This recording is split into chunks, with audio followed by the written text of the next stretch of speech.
오늘 우리에게 주신 하나님의 말씀은 마가복음 1장 21절 말씀부터 34절까지 말씀입니다. 마가복음 1장 21절 말씀부터 34절까지 말씀 봉독하겠습니다. 그들이 가버나움에 들어가니라. 예수께서 곧 안식일에 회당에 들어가 가르치심에 뭇사람이 그의 교훈에 놀라니 이는 그가 가르치시는 것이 권위 있는 자와 같고 서기관들과 같이 아니하밀러라. 마침 그들의 회당에 더러운 귀신 들린 사람이 있어 소리질러 이르되 나사렛 예수여, 당신이 우리가 당신과 무슨 상관이 있나이까? 우리를 멸하러 왔나이까? 나는 당신이 누구인 줄 아노니 하나님의 거룩한 자니이다. 예수께서 꾸짖어 이르시되 잠잠하고 그 사람에게서 나오라 하시니 더러운 귀신이 그 사람에게 경련을 일으키고 큰 소리를 지르며 나오는지라. 다 놀라 서로 물어 이르되 이는 어찌미냐? 권위 있는 새 교훈이로다. 더러운 귀신들에게 명한즉 순종하는도다 하더라. 예수의 소문이 곧 온 갈릴리 사방에 퍼지더라. 회당에서 나와 곧 야고보와 요한과 함께 시몬과 안드레의 집에 들어가시니 시몬의 장모가 열병으로 누워 있는지라. 사람들이 곧 그 여자에 대하여 예수께 여짜온데 나아가사 그 손을 잡아 일으키시니 열병이 떠나고 여자가 그들에게 수종드니라. 저물어 해질 때에 모든 병자와 귀신 들린 자를 예수께 데려오니 온 동네가 그 문 앞에 모였더라. 예수께서 각종 병이 든 많은 사람을 고치시며 많은 귀신을 내쫓으시되 귀신이 자기를 알므로 그 말하는 것을 허락하지 아니하시니라. 아멘. 마가복음을 함께하고 있습니다. 우리가 지난주 마가복음 속에서 예수님이 하나님 나라를 전파하시고 회개하고 복음을 믿으라고 예수님의 공생애를 시작하셨다는 말씀을 들었습니다. 복음을 선포하시면서 예수님이 가장 먼저 하신 일은 제자를 부르신 일이다 하는 것을 알게 됐죠. 사람을 부르시고 사람을 사람 넉는 업으로 만드시고자 하는 것이 사람을 향하신 주님의 뜻이구나 하는 것도 알게 되었습니다. 오늘 말씀은 21절부터 쭉 하루의 일과를 담고 있습니다. 본격적으로 예수님의 사역을 우리에게 보여주기 전에 예수님은 하루를 어떻게 사셨을까? 예수님의 아침, 점심, 저녁, 밤늦은 시간 그리고 그 다음날 새벽까지 예수님은 어떤 삶을 사셨는지 우리에게 보여주시면서 예수님의 그 일과를 따라서 하나님의 나라가 이루어지는 과정을 우리에게 보여주고 있는 것입니다. 예수님은 갈릴리 가버나움에 도착하셨습니다. 가버나움은 갈릴리 호수에 있는 작은 마을인데 지금 고고학적인 발굴을 통해서 드러난 결과 주후 한 4세기니까 한 300년대 정도의 팔각형으로 지어진 예배당 건물이 있는 것이 발굴되었습니다. 그래서 사람들은 그 예배당이 베드로의 집이 아니겠느냐 이렇게 생각하고 있는 것이죠. 가버나움은 베드로의 집이 있는 곳입니다. 예수님은 가버나움으로 가셨습니다. 그날은 언젠가 하면 안식일이죠. 안식일은 금요일 저녁부터 시작해서 그 다음날 토요일 저녁까지가 안식일입니다. 예수님은 안식일의 규례를 따라서 회당에 들어가셔서 말씀을 읽고 또 가르치셨습니다. 그리고 그곳에 귀신 들린 자 한 사람이 있어서 귀신을 쫓아내시고 그리고는 오후에는 시몬의 집으로 이동합니다. 시몬의 집에 갔더니 열병에 걸려 누워있는 베드로의 장모를 발견하게 되죠. 그래서 그 자리에서 바로 그 베드로의 장모를 고쳐주시고 그 장모가 병이 나은 장모가 손수 차려준 식사를 그 집에서 하고 그리고 저녁이 됩니다. 저녁이 되면 안식일이 끝나지 않습니까? 예수님에 대한 소문이 가버나움 온 마을에 다 퍼졌는데 사람들이 해질 때만 기다리고 있었던 거예요. 왜냐하면 안식일이 끝나야 이제 이동도 하고 예수님한테 가서 고쳐달라고 하니까 말입니다. 해가 지자 안식일이 끝나자마자 베드로의 집 문 앞에 사람들이 모여들기 시작합니다. 병든 자, 귀신 들린 자, 정말 많은 사람들이 온 마을 사람들이 다 온 것처럼 그 문 앞에 와서 예수님은 늦은 시간까지 병을 고치시고 귀신을 쫓아내십니다. 그리고 오늘 본문 말씀을 한 절 넘어서서 35절에 보면 예수님은 새벽 아직도 밝기 전에 일어나셔서 한적한 곳으로 가셔서 그곳에서 기도하고 계십니다. 예수님의 하루입니다. 말씀을 가르치시고 귀신을 내쫓으시고 병을 고치시고 그리고 주님 앞에 자신의 마음의 중심을 다시 다잡고 하루의 사역을 시작하시는 예수님의 모습을 보면서 예수님은 참 바쁜 일과를 보내셨구나 하는 동시에 예수님의 이 바쁜 일과 속에서 예수님은 얼마나 진실하신가, 예수님은 얼마나 중심이 잘 잡히신 분이신가, 예수님은 얼마나 권위 있으시고 거룩하신 분이신가, 예수님은 그 가운데서도 사랑과 긍휼을 잃지 않으시는 분이시구나. 그 바쁜 와중에도 하나님과 교제하시는 것을 절대 놓치지 않는 분이시구나 하는 것을 알게 됩니다. 이 예수님을 우리가 묵상하면서 오늘 본문 말씀 속에서 발견되는 예수님의 세 가지 모습을 함께 나누려고 합니다. 예수님의 세 가지 모습은 우리를 향한 세 가지 역할이기도 합니다. 첫째는 예수님은 가르치시는 분이셨습니다. 교사의 역할을 감당하셨죠. 오전 회당에서 가르치십니다. 예수님의 가르침이 다른 사람과는 좀 달랐다 성경은 기록하고 있거든요. 특히 예수님의 가르침은 반드시 그 가르침 다음에 그 가르침이 진리라는 사실을 확증시키는 사역이 뒤따라 옵니다. 그래서 회당에서 가르치시고 귀신을 쫓아내시죠. 베드로의 집에서는 반대입니다. 베드로의 집에서는 먼저 열병에 걸린 베드로의 장모를 고치시죠. 병을 낫게 하신 다음에 이 병을 낫게 한 현상이 어디로부터 왔는가를 가르치십니다. 그래서 예수님의 가르치심은 반드시 그 가르침과 사역이 연결되어 나타난다고 하는 것을 볼 수가 있습니다. 병을 고치시고 귀신을 내쫓으시면서 하나님의 나라가 무엇인지 말씀으로 우리에게 가르쳐 주시고, 그래서 우리가 지적인 영역에서 하나님의 말씀에 열리도록 해주고 있는 것입니다. 그래서 예수님의 가르침은 단순히 말로만 하는 것이 아니기 때문에 예수님의 어떤 영적인 사역들이 따라오는 것이기 때문에 27절에 사람들은 이렇게 고백합니다. 다 놀라 서로 물어 이르되 이는 어찌 미냐 권위 있는 새 교훈이로다. 예수님이 귀신을 쫓아내시는 것을 보면서 새 교훈이라고 말합니다. 권위 있는 새 교훈이로다. 예수님의 가르침은 서기관과 같지 않아서 하나님의 말씀이 가지고 있는 참된 본질을 드러내십니다.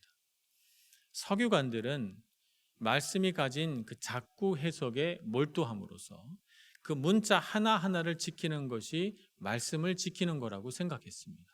그래서 그들이 말씀 그 작구 해석에 집착한 나머지 하나님의 말씀이 가지고 있는 본래 뜻은 잃어버리고 율법을 지키는 데만 너무 마음의 힘을 쏟은 까닭에 신앙은 형식화되고 하나님의 말씀은 사람을 자유롭게 하고 생명 있게 하는 것이 아니라 사람을 구속하고 속박하고 사람의 마음속에 죄책감과 죄의식이 들게 하는 말씀이 되어버리고 말았습니다. 이것이 뭐냐면 율법주의예요. 율법주의로 인하여서 하나님 앞에 서면, 말씀 앞에 서면 무서운 거죠.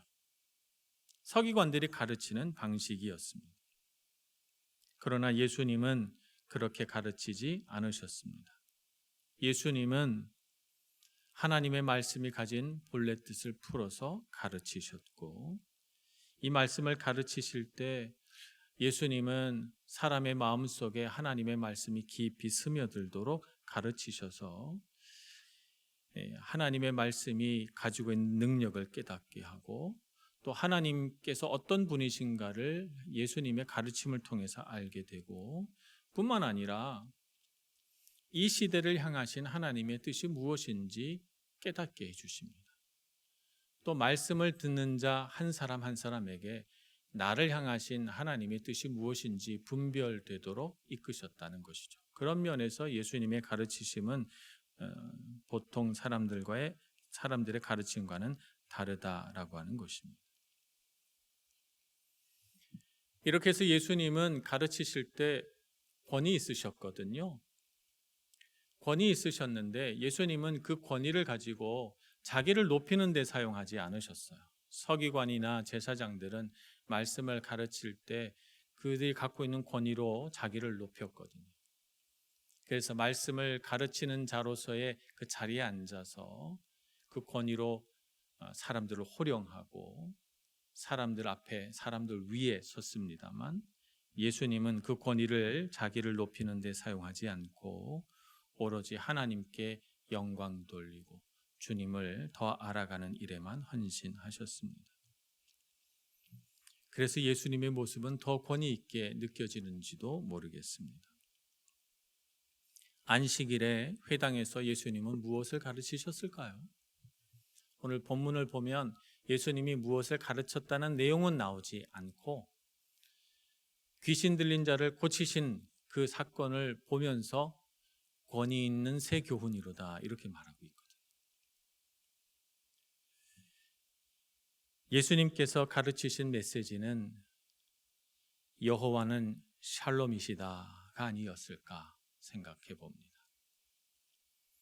안식일은 하나님께서 우리 사람에게 쉼을 주시고 하나님을 깊이 묵상해서 6일 동안 세상 속에서 분투하여 살았지만 우리의 삶을 붙드시는 분은 주님이시구나 하는 것을 깨닫는 하루, 그 7일째 오로지 하나님의 은혜와 그 능력에 대하여 묵상하며 감사하는 하루가 그날이 바로 안식, 곧 샬롬이 이루어지는 날이라고 우리에게 가르쳐 주신 거거든요.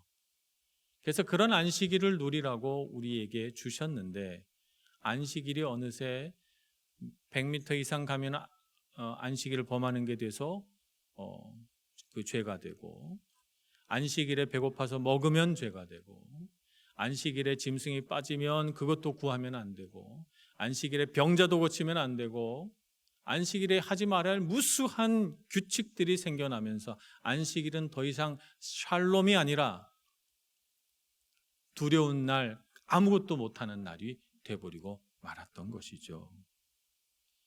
이것은 하나님을 기뻐하는 날이 아니라 하나님이 우리를 아무것도 하지 못하도록 꽁꽁 묶은 날이 돼버리고 만 것입니다.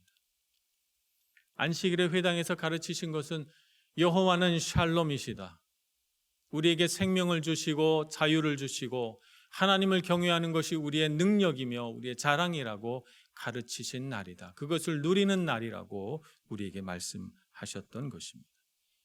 그래서 하나님과 진정으로 관계가 회복되는 날이 바로 안식일인 것이죠. 하나님과 내가 관계가 회복됨으로써 나도 세상에 나아가 사람과의 관계가 회복되는 삶을 살아가도록 하라고 우리에게 안식일을 주신 것입니다. 그래서 세상에 나아가서 갈등하고 분열하고 싸우는 세상 속에서 화평을 전하는 사람, 화목함을 전하는 사람이 되게 하자는 것이, 그런 사람이 되자는 것입니다.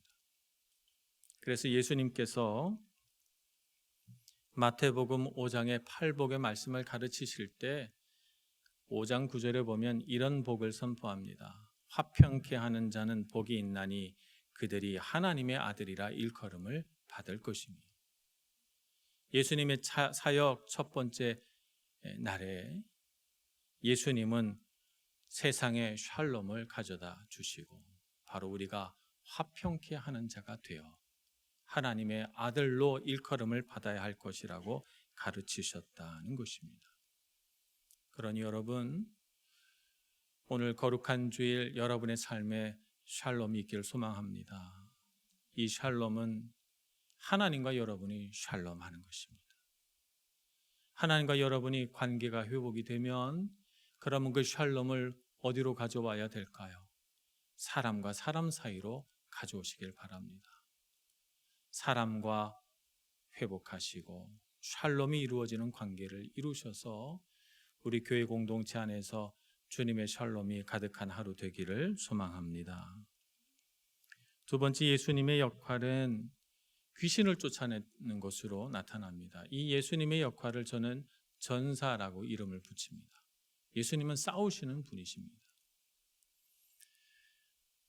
안식일에 예수님이 오셨는데 놀라운 것은 그 안식일 회당에 귀신 들린 자가 있다는 것입니다. 말씀이 선포되고 하나님의 말씀을 가지고 묵상하는 그 자리에 귀신 들린 자가 있다는 것이 놀랍습니다. 그래서 귀신이 예수님과 대화하는 장면을 가지고 귀신에게서 몇 가지 정보를 얻게 됩니다. 첫 번째, 귀신은 사람 안에만 살 수 있다는 것이죠.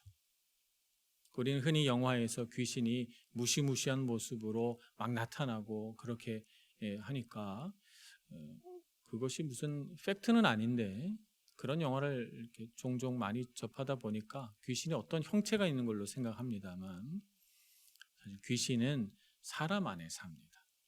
사람의 생명, 사람의 신체, 사람의 마음을 자기 것으로 삼아서 거기서 유익을 얻고자 하는 거죠. 그러니까 귀신은 사람을 따라다닙니다. 사람이 귀신에게 마음을 열면 사람의 마음 속에도 들어올 수 있어요. 두 번째, 우리가 알 수 있는 사실은 귀신은 예수님과의 관계에서 영향을 받는다는 것이죠. 곧 예수님의 다스림의 대상이라는 것입니다. 물론 귀신은 그것을 인정하고 싶어 하지 않습니다. 그래서 24절에 보면 나사렛 예수여 우리가 당신과 무슨 상관이 있나이까 이렇게 말합니다. 이 말은 뭐냐면 우리가 우리 일을 할 테니까 예수님은 간섭하지 마십시오 이런 말이거든요. 그러니까 내가 이 사람을 차지하고 이 사람의 영과 육을 내가 다 갉아먹어도 당신 관계하지 마십시오. 당신 할 일 하십시오 라고 하는데 예수님이 보여준 태도는 뭐냐 하면 귀신 너도 내 다스림의 대상이고 나와 무관할 수 없다고 예수님은 말씀하시고 필연적으로 귀신은 예수님의 능력에 의하여 멸망당할 존재라고 말씀하고 있는 것입니다. 그래서 이 귀신이 두려워 떨면서 말하기를 우리를 멸하러 왔나이까? 라고 묻는 것이죠. 두려워하고 있는 것입니다. 세 번째, 귀신은 예수님을 잘 압니다. 예수님에 대해서 이렇게 말합니다. 나는 당신이 누구인 줄 아노니 하나님의 거룩한 자니이다. 이렇게 말합니다. 거기 있는 많은 사람들이 예수님이 누구신 줄 모르거든요. 공생에 이제 막 시작이 됐으니까요.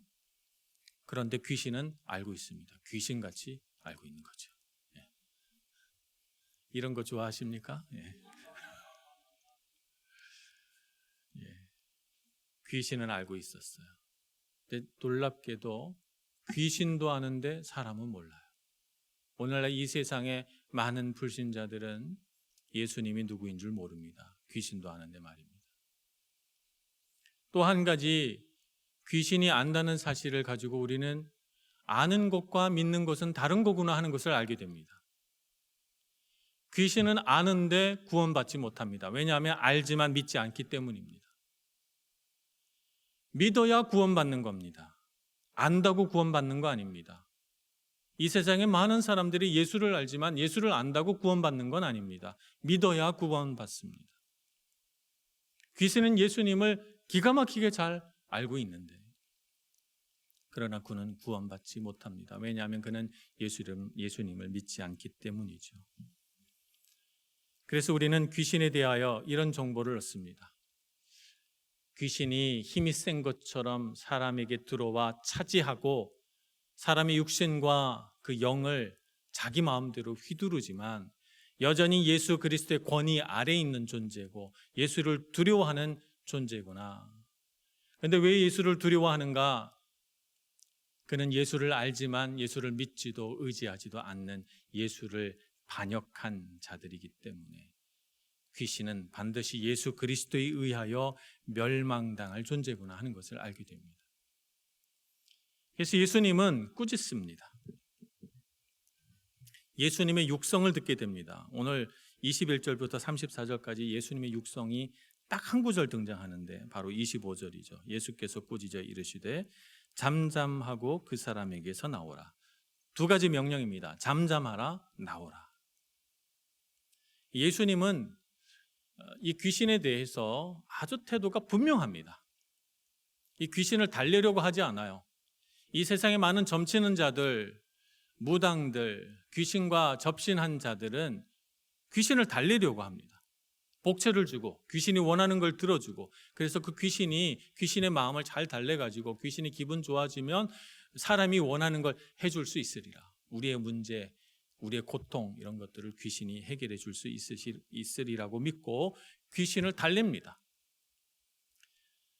그런데 이 세상의 문제들은 귀신이 일으켜내는 거거든요. 많은 문제들을. 고통의 원인이 귀신인데 귀신과 타협하고 귀신과 거래하고 귀신을 달래서 우리의 고통이 없어지겠습니까?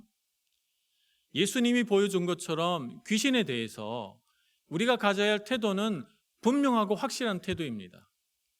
잠잠하라, 나오라 선포하고 명령해야 되는 것입니다. 귀신과는 어떤 타협도 있을 수 없는 것이죠. 우리 영적인 영역에서 우리의 삶 가운데 이 귀신들과의 싸움이 있습니다. 이것을 우리가 영적 전쟁이라고 합니다. 우리가 이 영적 전쟁에서 잘 싸워내야 되겠습니다. 예수님이 우리에게 보여주신 것처럼 귀신을 대적하는 예수님을 따라서 우리도 그들을 대적해야 되겠습니다. 잠잠하라, 나오라 선포하고 그들이 우리 삶에 관여하지 못하도록 단호하게 대처해야 됩니다. 무당이나 접신하는 사람들처럼 귀신을 어르고 달래서 거래하려고 하면 절대 안 되는 것입니다. 그러면 그들이 들어와서 우리 마음에 자기 자리를 틀고 자기 보금자리를 만들고 우리의 그 가치로운 것들을 빼앗아 갈 것이기 때문입니다. 마르틴 루터는 이렇게 말했습니다. 새가 머리 위를 지나는 것을 막을 수는 없다. 그러나 머리 위에 집을 짓는 것은 막을 수 있다. 사탄이, 귀신이 우리의 삶에 들어와서 유혹하고 우리를 시험하는 것은 어쩔 수 없는 일입니다.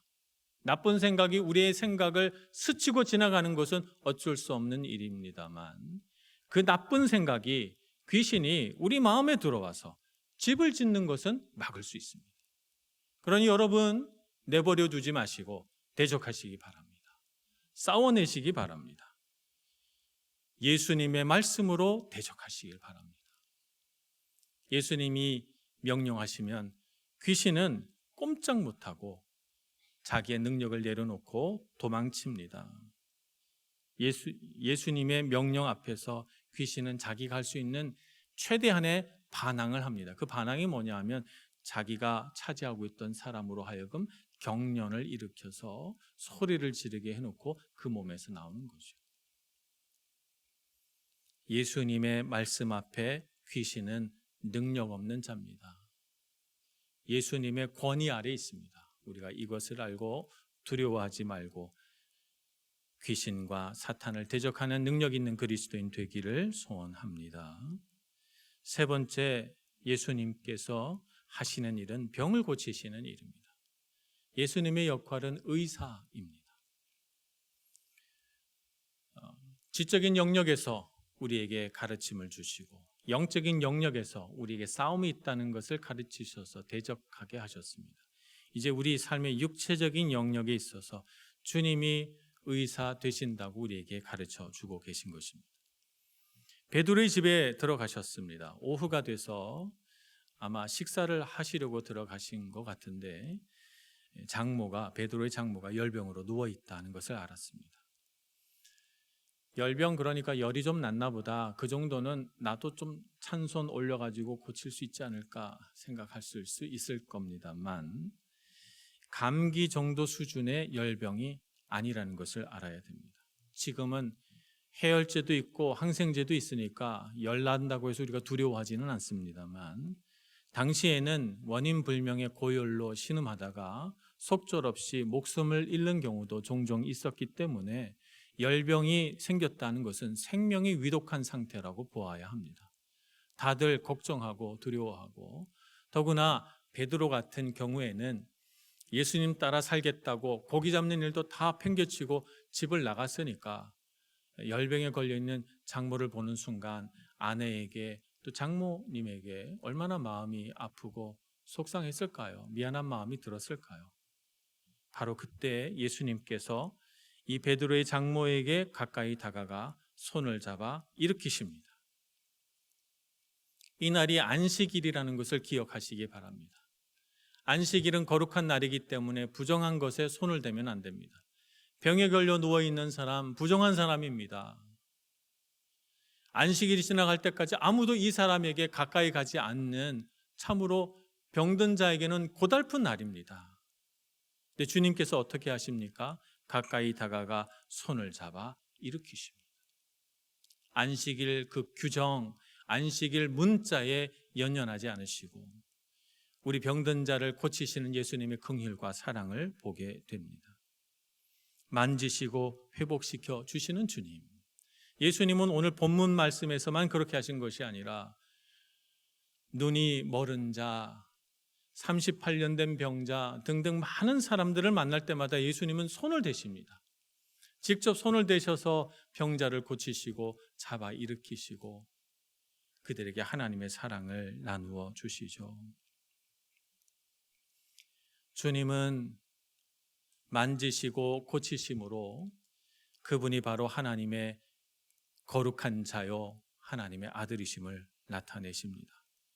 하나님의 대리자로 이 땅에 내려오셔서 우리의 약함을 치유하시는 분이시라는 사실을 우리에게 가르쳐 주십니다.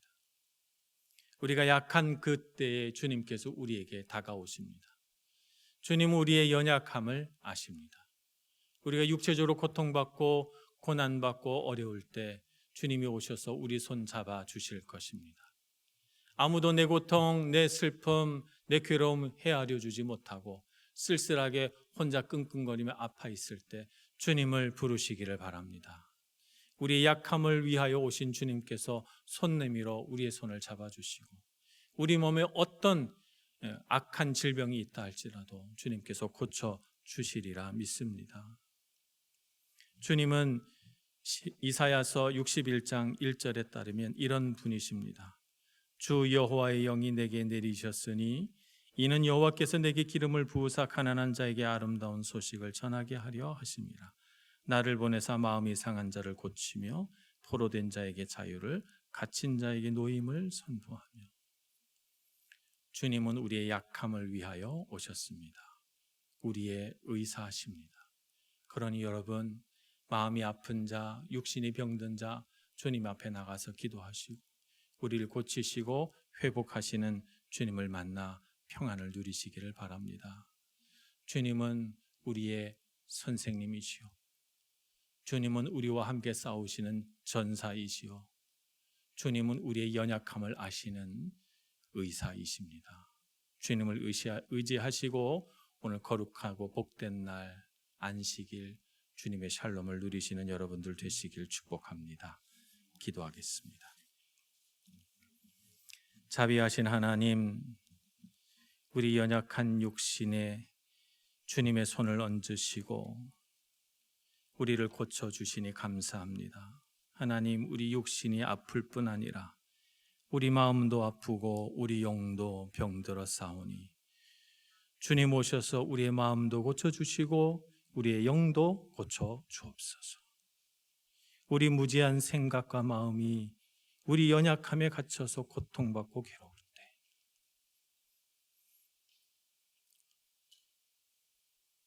주님 오셔서 우리를 고쳐주시고 우리가 가장 약한 그곳에 우리가 매맞아 아픈 그곳에 주님의 은혜를 부어주옵소서. 예수님의 이름으로 기도합니다. 아멘.